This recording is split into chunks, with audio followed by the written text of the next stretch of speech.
Con motivo de la celebración del Zuhaitz Eguna, que los municipios vizcaínos organizan en marzo, el Departamento de Agricultura de la Diputación Foral de Vizcaya repartirá un total de 29.100 árboles que 92 localidades plantarán en diferentes espacios municipales en su particular Día del Árbol.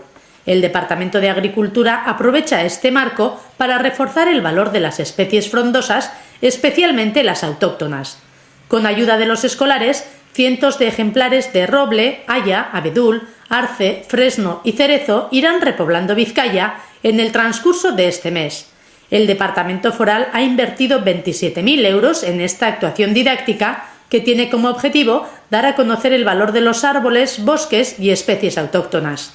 La diputada de Agricultura, Irene Pardo, ha procedido a la plantación de un árbol, gesto con el que da por inaugurada la campaña Zuhaitz Eguna de este año.